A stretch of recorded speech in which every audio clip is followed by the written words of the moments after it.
104.7 The Cave, KKLH, Marshfield, Springfield, a proud member of the Kansas City Chiefs radio network. Touchdown, Kansas City!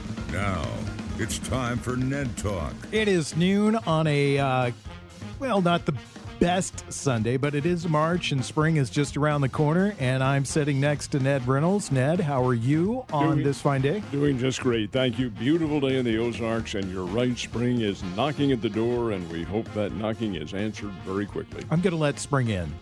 I'll tell you, I'm not going to avoid spring. I'm going to let it in. Stormy, how are you? I'm a little sleepy. You know, got a little wound up last night watching a certain basketball game, but I'm good today. I think it's beautiful out. Yeah, Stormy Davis with us, and Josh Roberts sitting in with his Alabama hat on. How are you, Josh? Oh, I'm doing great. I'm the guy you can't get rid of anymore. I'm here all the time. So let's start out. Let's talk about March Madness, because that's what's on everybody's mind. A couple of upsets yesterday in the Big East and the Pac-12 shaking things up. What do you think, Ned? Yeah, Georgetown has come out of nowhere. They didn't really have a very good year at all. And they are into the final today. It's good, because that's going to open up the door for several other teams. Now, Mr. Roberts, to my right, is also in for a big day, because his favorite team's basketball program is going to be one of the highly rated, if not a number one seed in the tournament. The Crimson Tide is having a tremendous year, and they're good. It's not a fluke. They're a very good basketball team. Having said all that, this is a day that was denied all of us who live for this particular in a sense, it's a holiday, because you have the 64 or 68, depending on how many they choose, if there is a play-in round this year, a number of teams going into the big dance, the national tournament. It's a very big day. The NIT is chosen a little bit later on tonight, and the women's national championship field is selected for tomorrow, and that brings up a very interesting story, because Missouri State has opted out of a probable automatic bid as the champion. They're not in that tournament, not in the women's conference tournament up in Moline, Illinois. They've opted out because the Valley suggested that they play a semifinal game against a team that had COVID responses, and Missouri State said no. They voted on it, said no, we're not going to do it, we're going home. Wise choice, but a calculated one, too, because they're more than likely going to be invited to the big dance anyway. So rather than take a chance, come on home. I applaud their decision. Stormy, is this just about I know you're a big Drury fan, so your favorite time of the year as far as basketball goes? Oh, easily. I mean, we can talk about 2013 for the guys, but right now the women's basketball program over at Drury is just killing it. And, of course, Friday was the one-year anniversary of that horrible day last year, and glad to see the team get a win last night and kind of make sure that there was not going to be any curse of the Bambino that would go along with what happened last year. So great job to him last night. Little shakeup looked like going on before the LSU-Alabama game, that the two teams have met in the middle of the court, and some happy words being exchanged, or unhappy words being exchanged. Congratulations. Hope you have a good game, guys. I hope this all works out. It's all well wishes. You're not as a huge basketball fan as the rest of us here in the studio, but since Alabama's in, are you rooting for them? Are you pulling for them this year? Oh, yeah, of course. I mean, I casually, you're right, I just casually watch basketball anyway. I do love the tournament. I love the whole atmosphere of it. I love the idea of it. Ned and I were talking before we came on air that college basketball, you do have these small schools that have an opportunity to upset these huge programs, and that's exciting. I mean, I don't know that there's any other sport where that's possible anymore. Baseball, college baseball, it still happens quite a bit in college baseball. But that brings us to a topic that I wanted to discuss to open out the show today, Ned, and that is, over the last few years, we've seen smaller programs, schools that just aren't really on the tip of your tongue, and even schools like Gonzaga that are become sort of perennial powers, but they're still not what you think of when you think of the big college universities and the big programs. They're coming into the tournament. They're doing well. There's such an excitement with that you don't get with college football. Well, that is because in several cases, those schools do not play college football, and they've been able to funnel their athletic budgets toward a basketball program. Case in point is Gonzaga used to, many years ago when I was a kid growing up, they did have a football team. but since decided to abandon that ship and go with basketball. Their program, that's a little bit misleading, Joe, because back, 40, 50 years ago, Gonzaga did have a very representative program, and as recently as the late 1980s when John Stockton played for them, while they were not a championship program, they certainly were competitive, to say the very least. This year, they're probably going to go in as number one. Loyola of Chicago.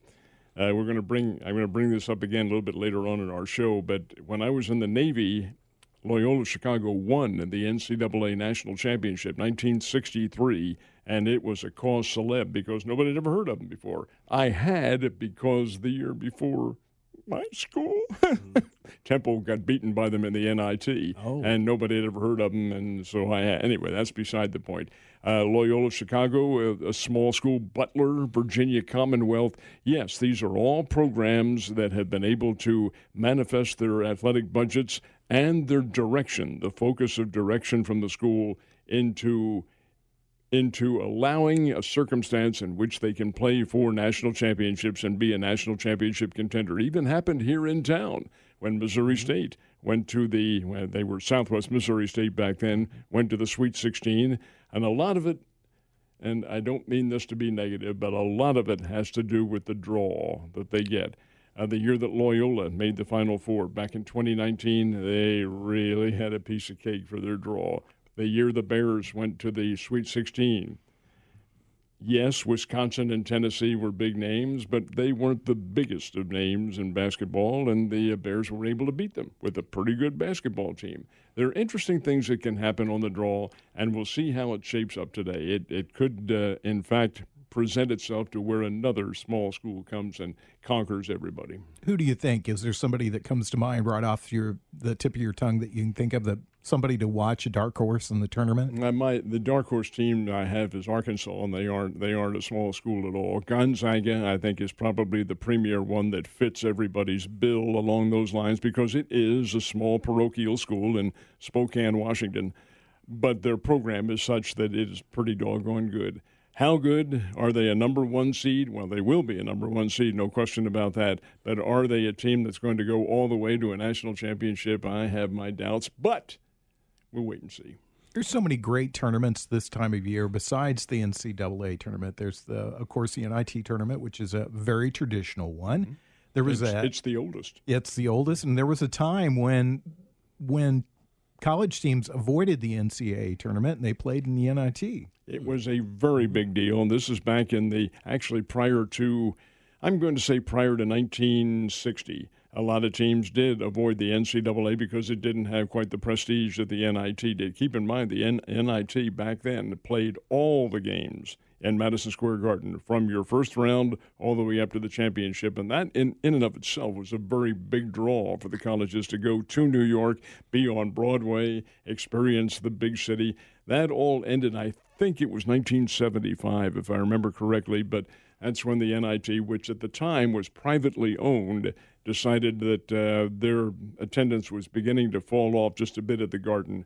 And, in fact, they decided to go to home sites and end it at the Garden, which they did with the semifinals and finals. That won't be the case this year. It's all in the suburbs of Dallas, and those suburbs are Denton, Texas, and Frisco, Texas. They'll play on those two sites down there. There used to be an all-you-can-eat steak place in Denton, Texas. Don't you think those teams won't be there? Yeah, exactly. If it still exists, those guys are going to lose some money. Well, we talked last week, actually, about Missouri State, the men's team being out. The women's team you mentioned earlier looks like they have a shot, very good shot. They should be invited to the tournament. Where do you see them fitting in at, and how should we look for them to do? What should be our expectations? Okay, I can see them being seeded as high as 5. Really? I'm going to say maybe between 5 and 7, somewhere along those lines, depending on the other teams that are in the competition. They are very, very good. They are also very big on the front line. They can match up size-wise with a lot of other women's teams in the country. Now, can they compete with the level of a Tennessee? Yes, I think they can, because I think that Coach Harper's team is probably on a par with Missouri State right now. But with a Connecticut and a Texas A&M and a Stanford, Lady Bears are capable of giving those teams a good game. But I'm not sure they have quite the firepower to be able to stay with them. But hey, I'd like to see them give it a try. I think it would be a great deal. I think Missouri State has a great chance of doing damage in this NCAA tournament when they get in there, depending again on how they're matched. Now, the women's side is a little bit different from the men's side because there are 4 or 5 dominant programs within that section, and you see the same names every year come up, and that's just sort of a given or to be expected with the women's side of college basketball. It has been one of the criticisms of the female sector of college basketball because, as you pointed out, there are the elite, and then there's no middle ground. There's the rest of the teams. Well, I'm not sure that I buy that argument. The elite is getting larger and larger every year. There's some really good teams. Texas A&M, for instance, didn't have too much of a program several years ago. They're national powers now and very good. Texas Tech, which did have a national power with Cheryl Swoops and that ball club, that level, that genre, has since diminished a little bit. They're not quite as good. So it's kind of an evening outboard. Tennessee, of course, had the great Pat Summitt as their coach for years and years and years. They have slightly diminished. South Carolina has come on under Dawn Staley. They're a national power. Louisville is a national power. Notre Dame. Notre Dame has been. They have a new coach this year, Niele Ivey, who, as a matter of fact, played against the Lady Bears back in the late 90s. She's a product of Incarnate Word in St. Louis and a Notre Dame grad, took over for Muffet McGraw. Iowa, the Big Ten teams, but nobody has taken Connecticut's place yet. And as long as Gino Auriemma is there and able to recruit and able to come up with great teams, here's an interesting little stat, and I find that this is one that's never going to be topped. When they left the Big East Conference in 2012, they joined the American Athletic Conference, the AAC. That's Tulsa and Wichita and Southern Methodist and Houston and my school, Temple. They're in the AAC. In that time period, from 2013 to last year, Connecticut never lost a game. Wow. They were undefeated. I think it's 138-0 or some ridiculous number. That's insane. So they left the conference and went back to the Big East this year. They've still never lost a game. They didn't lose anything in the Big East. Wow. This is a dominant program. Are they good enough to win a national championship? Well, if they get up against North Carolina State and South Carolina and Texas A&M and Stanford, teams that are big and physical, they may have some problems. But, again, we'll see how the draw works out. Here's my brush with fame. It's a pathetic brush with fame. Let's say I worked in St. Louis for a big company for a year. They had the women's Final Four. Yeah. In St. Louis 2001. In that year, and I was driving down the road, and I saw Gino Auriemma walking down the street, yelled at him, "Hey, Gino!" And he turned around and just, waved at me. You're listening to Ned Talk on 104.7 The Cave. It's your local live sports talk show. Shift gears just a little bit, and we'll check in with Stormy because in this area, the Division II tournament, people love it just as much as they love the NCAA tournament, and they love especially the women's side and the men's side both, because Drury has played and done very well in both those tournaments. A couple of times national champions. I think men's times, three times? Two national champions. 2 times. But everybody that's my age remembers the Jerry Alexander teams that played in that. But the women's team lost a couple of years ago. Last year, no tournament. This year, what do you think? Oh, this team has got incredible potential, and they played really well last night, once again against Truman. And they just looked really good, solid. A lot of players who step up. I mean, Paige Robinson is on an amazing role right now. She was chosen as the GOVC Player of the Year. Drury has just built such a great fan base for D2 basketball in the area. Both sides. The guys won the national championship in 2013. I'll talk about that more later. And then the women's program, I mean, out of the 17 years they've been in the GOVC, they've been to the finals as the number 1 seed 15 times. I mean, it's just dominance. And then now we've won it 5 years in a row. So this team has an incredible potential. They don't have the star power like they did last year with Haley Disselkamp, who at times seemed just pure unstoppable. But this team works well together because they shift the responsibilities. One game, Paige may not have the shots she has, but she has an amazing number of assists. and you'll have like an Emily Parker or Peyton Richards step up and hit the points. So they shift that responsibility around a lot, and that's what makes this team so great. You expect them to? How far do you think they'll go? They have the potential to go to the finals. There's no question there. But again, it depends on the seeding. It depends on where all that stuff falls, because right now the number one team in the nation is Lubbock Christian. They're the team that took us out 2 years ago, and they are a big, strong Texas team that is pretty tough to beat. They're all over the court for they're a little bit bigger team. Pardon my, I don't supposed to say that about women, but they move around very, very well for it, and so they're great athletes. And it is just a well-run program, and depending on how far we in before we hit them, to me, is where it goes. Josh, do you fill out a bracket? Yeah, usually. How many? One. I'll usually just fill out one. Do you bet? If it's a low amount of money, sure. Like, I'm not going to go more than $20 in on an NCAA bracket, because usually I'll try to pick a few upsets, and I'm usually wrong. Like, I'll pick a 12 to beat a 5, which typically happens, but I never pick the right one. So, I'll throw in some money on it. Ned, you want to start a bracket this year? I send mine automatically to Warren Buffett every year. Oh, okay. Well, that's a good idea. And Warren lives in fear of that, of course. And you guys, what? You bet billions of dollars? Is that what you and Warren bet on the bracket? It was no bet. It's not a bet. You send one in there, and if you fill it out perfectly and go through it with the odds of which are infinitesimal against that happening, you win, I think it's $1 billion. Maybe. I think so, yeah. That's the Warren Buffett puts up $1 billion if you do a perfect bracket. Really? It's perfect. It's got to be 100% perfect. And you don't have to pick scores. You just have to pick all the winners. Yeah. Wow. Somebody's going to win that one. Someone will. Someday. No. Someday. That the odds on that happening, guys, are. Oh, I know they're huge. It's the stars. Count the stars in the sky, and you have a greater chance of getting something accurate as opposed to winning that bracket. Yeah. Do you fill out a bracket still, Ned? I do on occasion, yeah. Mm-hmm. Do you bet on it? No. You're a schoolboy. You don't bet. I am pure of soul and heart. Oh, good grief. How many have What if we bet Jim Beam on it? Oh. There's a different story. What about you, Stormy? Do you fill out brackets? I used to fill out brackets religiously every year, and yeah, I did bet on them. I won't lie. A 20 here, 50 there to get things rolling with. But usually when I did it with people, it was about the entire bracket. It wasn't necessarily about game to game and all that stuff. Because once these things get rolling, even when you're really keeping up with it, there are just so many games in the beginning to try to keep up with how teams are trending on the court. It's nuts. So we'd go with a full bracket. All right. We've checked in with everybody in their bracket picks. I've got a roundtable discussion coming up a little bit later on. Favorite memories from the NCAA tournament. We'll talk about that. We'll talk about Missouri State football next. It's Ned Talk on 104.7 The Cave.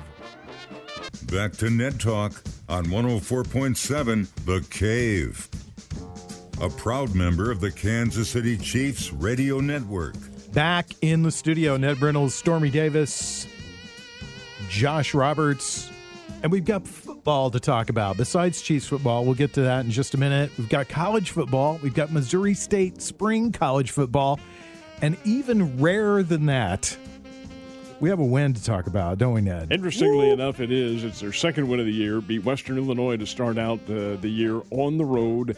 And they go to Vermillion, South Dakota yesterday and come up with a 27-24 win over the Coyotes of the University of South Dakota, who were ranked number 21 in America in FCS circles.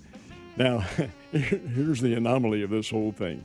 Thankfully, the game is played in person on the field with athletes. If you looked at the statistics and the box score from this game, you'd say, boy, South Dakota won this one by a couple of touchdowns because they have outstatted the Bears in virtually every category. Offensively, almost twice as much. More passing yardage, almost twice as much. Rushing yardage was more in the Bears' favor, but everything favored South Dakota except the big plays. Okay, South Dakota had a 7-0 lead. Bears tied it on a 100-yard kickoff return. Awesome.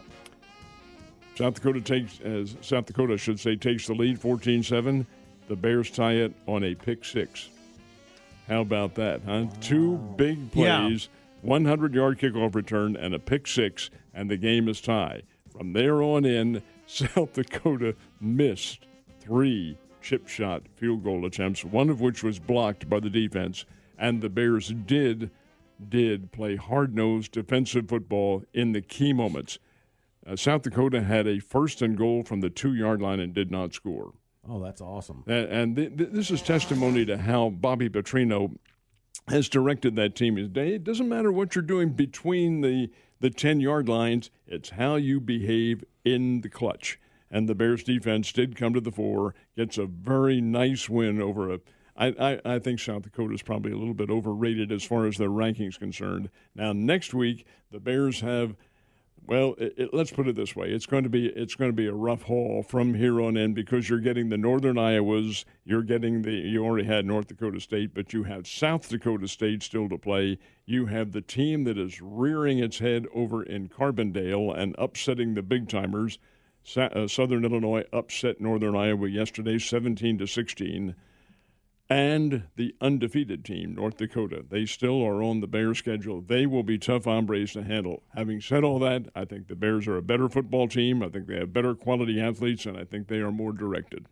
Any time that the Bears, we were talking about the Bears winning, that's a big change over the last few years, and especially, you felt that South Dakota State is overrated. No. South Dakota. These teams need to work something out with that because it's just not working for me. South Dakota.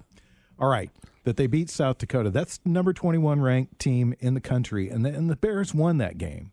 Now, usually we wouldn't be talking about that. We'd be talking about, well, the Bears gave them a game for a quarter, and then, well, after that, it just went downhill. They win. They're finding a way to win.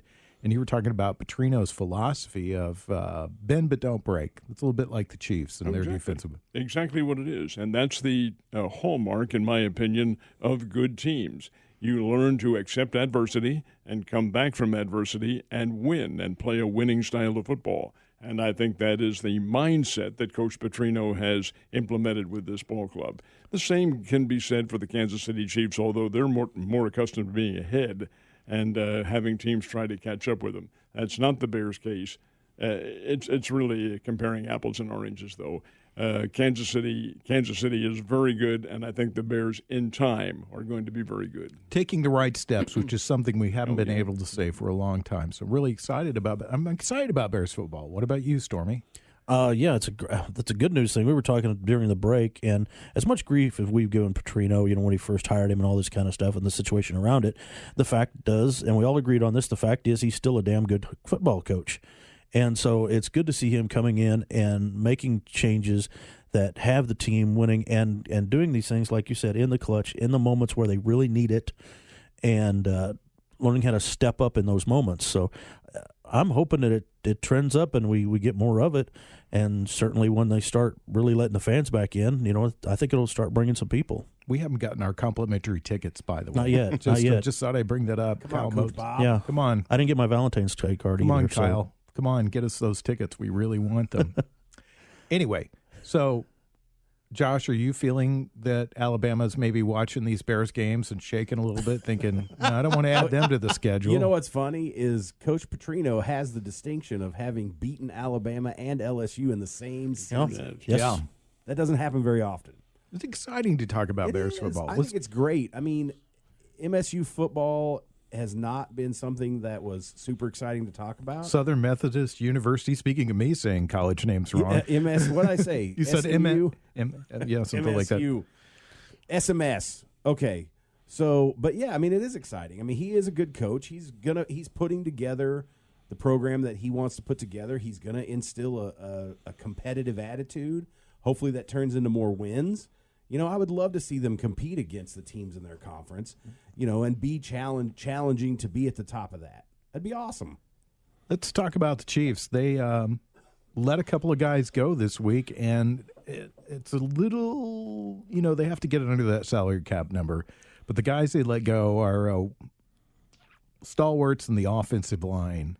What did you think of the Chiefs' moves this week? I think it had to be done. For one thing, it does, of course, creates a little bit of space. There's another factor involved, too, that I'll talk about in just a second. But in the case of Mitchell Schwartz and Eric Fisher, you have two guys who are trying to recover from rather significant injuries and surgical procedures.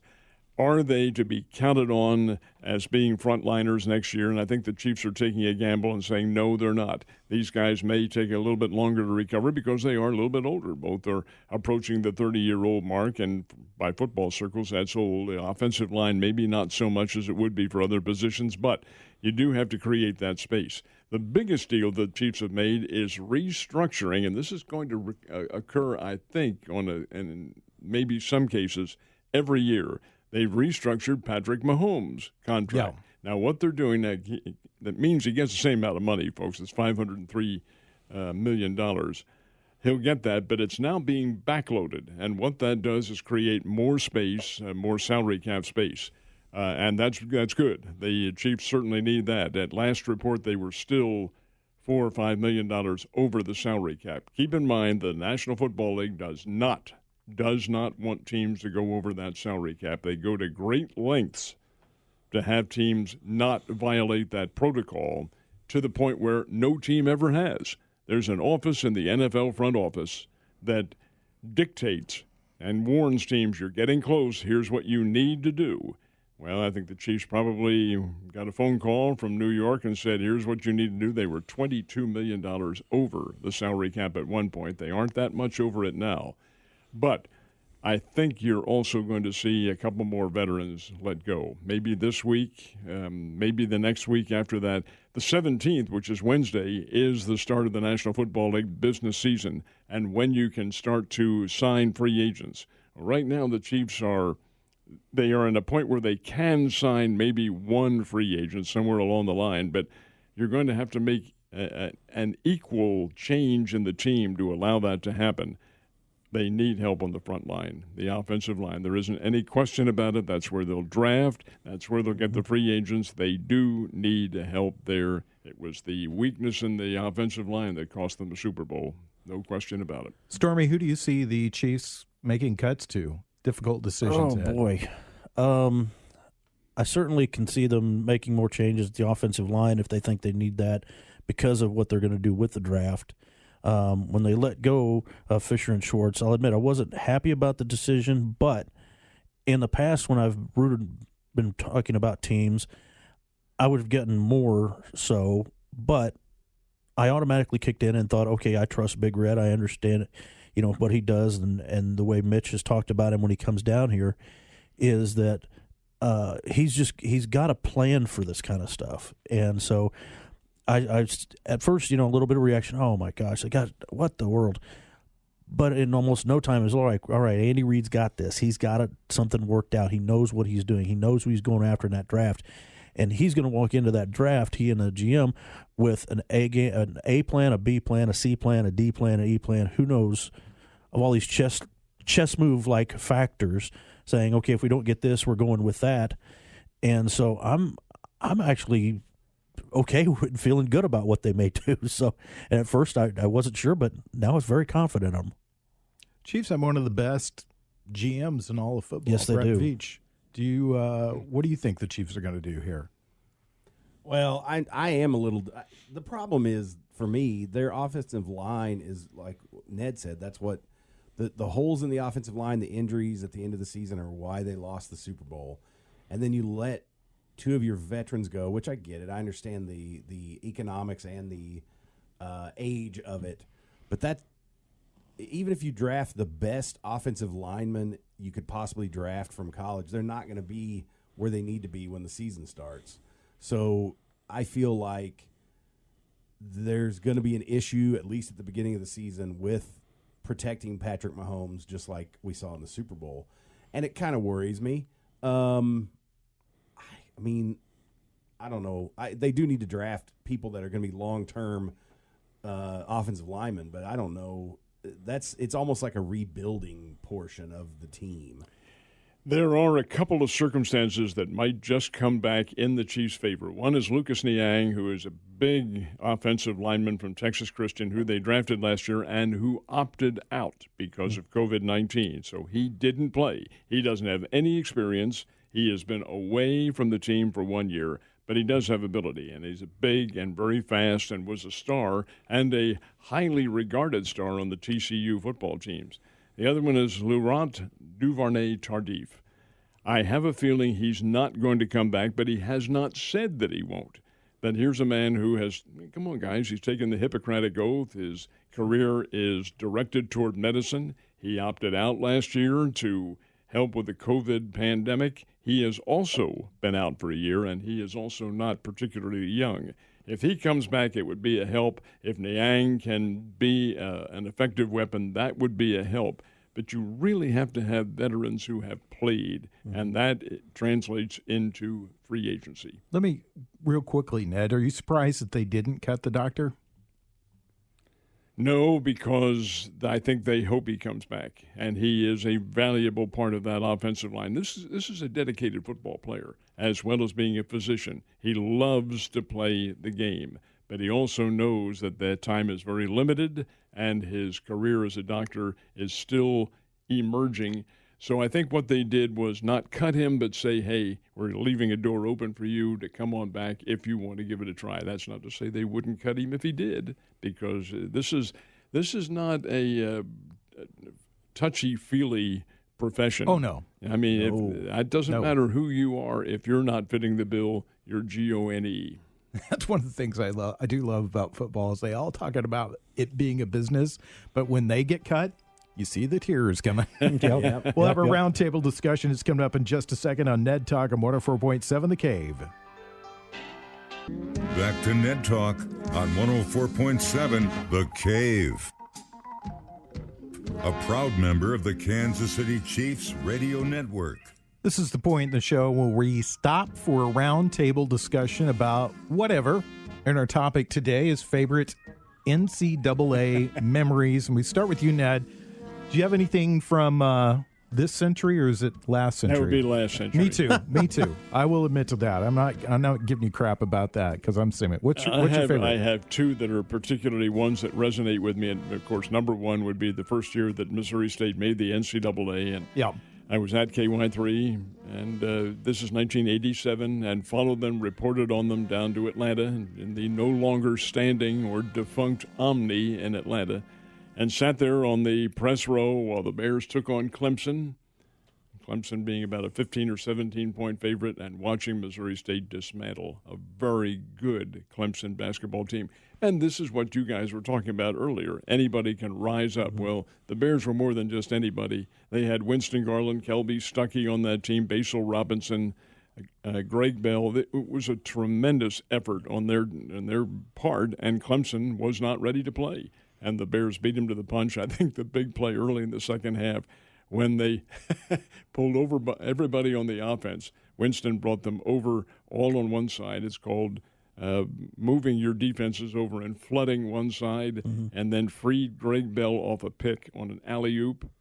And Greg Bell's only about 6'4", but went up on the alley-oop and slammed it home, and those 15,000 people in the Omni just, and Charlie Spoonhour telling us afterwards, that's plan play, guys. We've done that, and caught Clemson by complete surprise. Bears winning that one is a very, very close memory. And then 2 days later, taking Kansas to within 3 points. I was in college about that time, and we always went to the games and sat in the student section. I remember early in the season, right behind us, there were some people that were here from the Billikens, and the guy was talking a lot of smack, and the girl that came with him was sitting there, and one of my friends turned around and looked at her and goes, so how was the ride down? She goes, it was a long ride. And he goes, it's going to be a long ride back. Sure enough, it was. That's back in the day when the Bears used to play the Billikens, too, and that unfortunately does not exist anymore.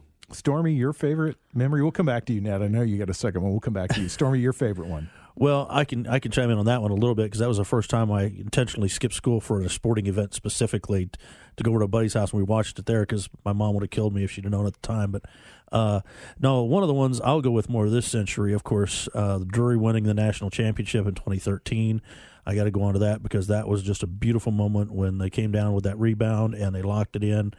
And you felt the emotion just explode in that arena down in Atlanta. It's both of them were in Atlanta too. How about that? And then, of course, I'm going to pick one because it's just fun for me, but when Norfolk State came in and upset Mizzou during the tournament, it was one of those deep moments that we've talked about here in the breaks.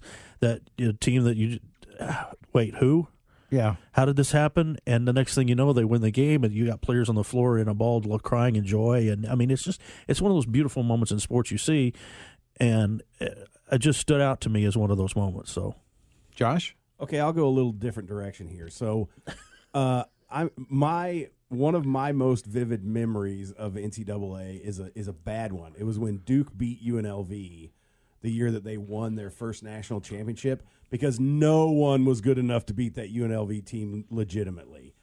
They were a colossus. There is that was a circumstance that really was brewing, and you could see it because Nevada, Las Vegas went in there. The Tarkanian had a great team. He had Robinson and just great players. And you just knew they were going to run over everybody. But Duke was pretty good. Yeah. Bobby Hurley and company, they took on Nevada, Las Vegas, hit him upside of the head a couple of times in the game and softened him up and came away with a win. I will tell you my other favorite memory was, as I mentioned, I've just gotten out of boot camp at Navy and was awaiting the week transition to go into the school that I was going to go to, which was for operating room technicians. And it was a Saturday night watching the national championship game because this ball club, Loyola of Chicago, had come out of nowhere and won their way into the Final Four. And there was a bit of history involved with it because when Loyola of Chicago was qualified to go to the NCAA, the first team that they played in the tournament, which would have been in Nashville, that's where they had the regional, was Mississippi State. Now, this brings up, guys, a circumstance that's existing today that you hear about. Mississippi State was all white, and Loyola of Chicago had 4 African-American starters and one white guard, Johnny Egan. A great team. All right, so what? Well, Governor of Mississippi said, you won't be playing those guys. We're not. That's not out. You're banned. You're not going to do it. Babe McCarthy, the coach at Mississippi State, packed up his team at midnight, put them on a bus, drove to Nashville to play the game. Loyola won it by 10 or 11, somewhere around there. Oh, my. That did not resonate very well with the governor and the hierarchy of Mississippi because they had violated the protocol that the governor had said. And then Loyola goes ahead and wins the national championship, beating the defending national champ Cincinnati at Louisville. The national championship was held at Freedom Hall that year. But that was a very big deal, I thought, in the metamorphosis of college sports. 1963 as opposed to 3 years later when Texas Western won it. This was my dad's favorite time of year, so I spent a lot of time with my dad watching college basketball. Since he's passed, I don't watch it as much as I used to because it's just hard for me. It's harder to go back and watch those games, but I can remember, of course, all the big memories. Christian Laettner's shot to win the game. Chris Webber calling timeout when they didn't have a timeout. Mm-hmm. The North Carolina State upset when the air ball caught at the rim and put back in, and the look at the guy's face like, did I just do that? And then Jim Valvano storming the court. Michael Jordan for North Carolina State, and of course North Carolina. Sorry, and just all the great memories I have, and it seems like we've lost a little bit of that time from the 70s and 80s where the coaches were the stars. And you had these huge personalities that sat on the sideline. You mentioned Jerry Tartanian, Tark the Shark, always chewing on a towel. Mm-hmm. One of my favorite memories was Storm and Norman.